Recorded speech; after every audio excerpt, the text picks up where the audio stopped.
Hare Krishna, Radhe Radhe. Welcome to my channel Radha Krishna के अनुभव। आप सब कैसे हो? मैं बहुत अच्छी हूँ। आशा है आप भी अच्छे होगे। ये कहानी बरसाना की है। तो बरसाना में एक सेठ जी रहा करते थे। उनके 3 बेटे थे, बेटी नहीं थी। बड़ी चाह थी उनको बेटी की। मन में एक बेटी की पिता होने का बहुत ही उत्साह था उन्हें। 3 बेटे थे, तीनों की शादियां हो गई थी और उनकी पत्नी का देहांत हो चुका था। अब वो अकेले रह गए थे। घर में 3 बहुएं आ गई थीं। घर में हर एक प्रकार की सुख सुविधा थी।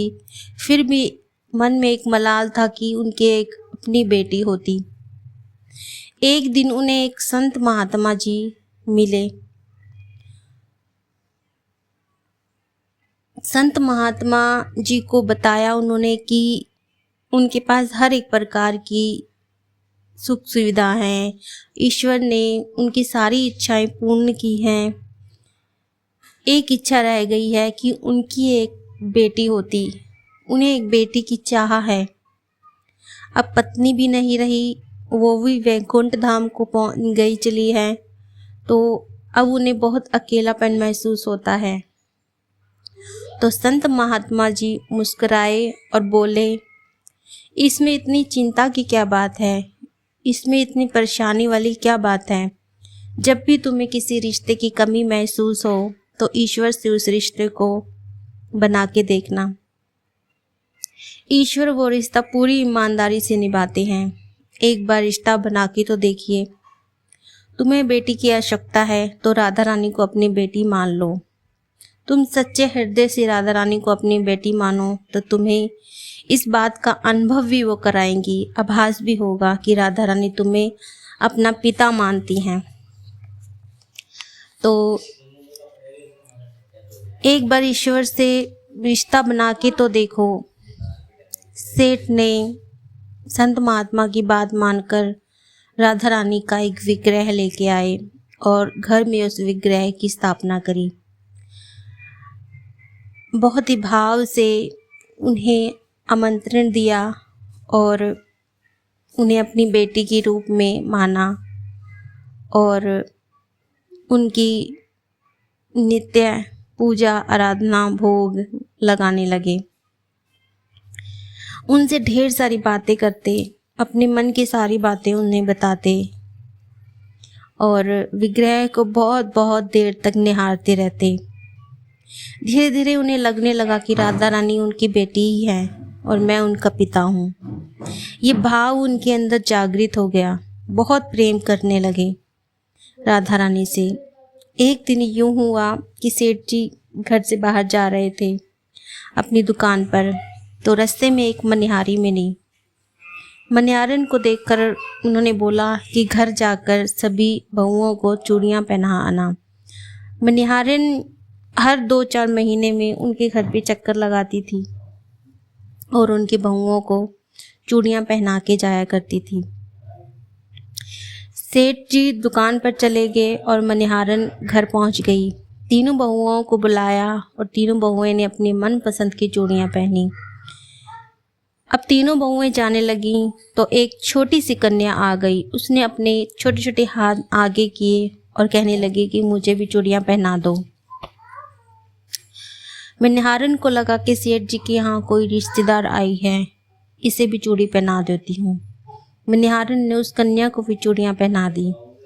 उसके बाद सेठ जी के पास दुकान पर पैसे लेने पहुंची। दुकान पर जाकर सेठ जी से बोली, सेठ जी चूड़ियाँ मैं आपके बहुओं को पहना आई हूँ, 8 हाथ के हिसाब से पैसे दे दीजिए। सेठ जी ने कहा, 8 हाथ के हिसाब से? पर मेरे घर तो 3 ही बहुएं हैं, उस हिसाब से तो 6 हाथ ही हुए। ये 8 हाथ के हिसाब से क्या हिसाब हुआ? तो सेठ के यूं कहने पे मनिहारन बोली कि मैंने 8 हाथों के हिसाब से चूड़ियाँ पहनाई हैं, 3 आपकी बहुएं और 1 छोटी कन्या। सेठ जी बोले कि छोटी कन्या? मेरे घर में तो कोई छोटी कन्या नहीं है, मेरे तो 3 बहुएं ही हैं और उस हिसाब से 6 हाथ ही हुए। मैं तुझे 6 हाथ के हिसाब से ही पैसे दूंगा। सेठ जी ने कहा 3 बहुएं ही हैं तो अपने पैसे लो और जाओ। मनिहारन ने पैसे लिए और वहां से चली गई। सेठ अपने घर आया और आकर अपनी तीनों बहुओं से पूछा, तुमने चूड़ियां पहन ली? बहुओं ने कहा, हाँ पिताजी पहन ली। सेठ जी ने पूछा, चौथा कौन था? बहुओं ने कहा, हम तीनों ही थे, चौथा तो कोई भी नहीं था। सेठ जी को हुआ कि मनिहारन झूठ बोल रही है और पैसे लेने के लिए वो ऐसा कर रही है।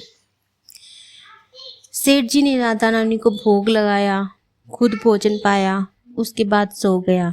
जब सेठ जी सो गया तो सपने में राधा रानी आई, वही विग्रह जो सेठ जी ने अपने घर में स्थापित किया हुआ था। राधा रानी रो रही थी। सेठ जी ने राधा रानी से कहा, बिटिया क्या हुआ, क्यों रो रही हो? राधा रानी ने सेठ जी से कहा, पिताजी आप बस यूं ही मुझे बिटिया बिटिया कहते हो, पर आप मुझे अपनी बिटिया मानते नहीं हो। सेठ जी ने कहा, नहीं बेटी, ऐसी तो कोई बात नहीं है, मैं तुमसे बहुत प्रेम करता हूँ, मैं तुम्हें अपनी बेटी मानता हूँ। राधा रानी बोली, नहीं पिताजी, आप मुझे प्यार नहीं करते। आज मनिहारिन आई थी, सब भाभीियों ने चूड़ियाँ पहनी, मैंने भी पहन ली।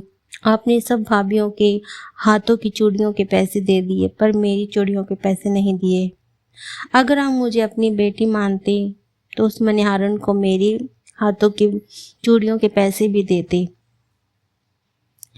तो आप मुझे प्रेम नहीं करते, आप मुझे अपनी बेटी नहीं मानते, आप यूं ही कहते हो कि तू मेरी बेटी है, तू मेरी बेटी है। और ये कह के वो रोने लगी।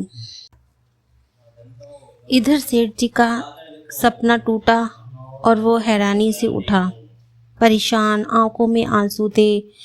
राधा रानी का विग्रह आंखों के सामने आ रहा था। सुबह होते ही मनिहारन के घर पहुंचे, जाकर मनिहारन के पैर पकड़ लिए, उनके पैसे दिए वहाँ और कहा कि और पैसे ले लो, जितनी तुम्हें ज़रूरत है उतनी ले लो, मुझसे गलती हो गई, तुम झूठ नहीं बोल रही थी।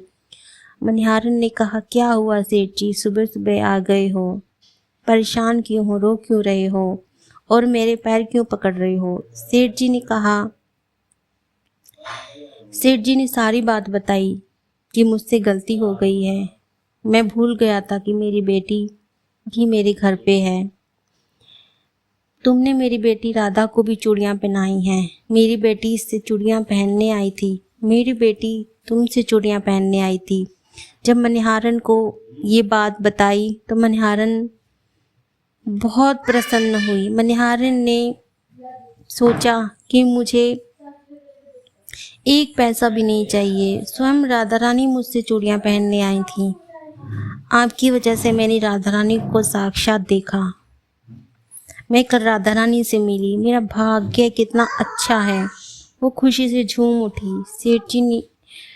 सेठ जी ने कहा कि तुम बहुत भाग्यशाली हो, तुम्हें राधा रानी के दर्शन हुए। मैं कितने सालों से तड़प रहा हूँ अपनी बेटी से मिलने को, और मेरी बेटी ने तुम्हें दर्शन दिए। मैं कितना अभागा हूँ। मेरे घर में 3 बहुओं हैं, पर मैं ये भूल गया कि मेरे घर में मेरी बेटी भी है और वो मुझसे बहुत प्रेम करती है।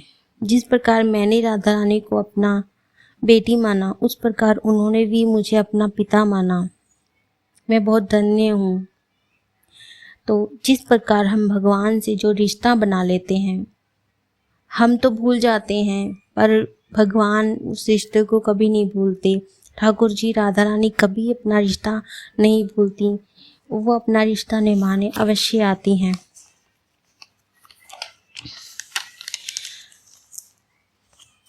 तो आज की स्टोरी आपको कैसी लगी कमेंट में ज़रूर बताइएगा। राधे राधे लिखिए और मेरे चैनल को सब्सक्राइब कीजिए, लाइक कीजिए, शेयर कीजिए और आगे अच्छी अच्छी कहानियाँ सुनने के लिए मुझे बताइए, मैं और अच्छी अच्छी कहानियाँ लेके आऊँगी। धन्यवाद।